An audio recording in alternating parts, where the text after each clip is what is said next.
صحیح بخاری میں حدیث ہے، حضرت عدی بن حاتم رضی اللہ تعالیٰ عنہ کہتے ہیں میں رسول اللہ صلی اللہ علیہ وسلم کے پاس آیا، میں نے کچھ حالات کا ذکر کیا، آپ نے فرمایا عدی بن حاتم کیا تم نے ہیرا دیکھا ہے؟ کہا کہ میں نے ہیرا نہیں دیکھا، جو عراق کے علاقے میں کوفہ کے قریب ایک بستی ہے۔ کہتے ہیں میں نے اللہ کے رسول ہیرا دیکھا تو نہیں ہے، ہیرا جگہ میں نے سنی ضرور ہے۔ آپ نے فرمایا پریشان ہونے کی ضرورت نہیں، ایک وقت آئے گا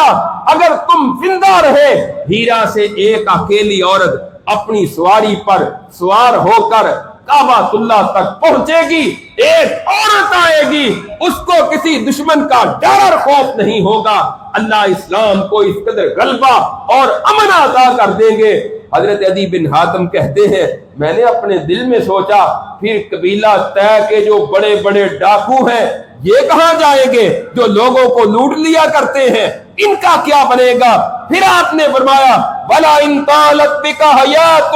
لَتُفْتَحُنَّ كُنُوزُ كِسْرَىٰ۔ اے عدی بن حاتم سن لو، اگر تم زندہ رہے ایک وقت ایسا بھی آئے گا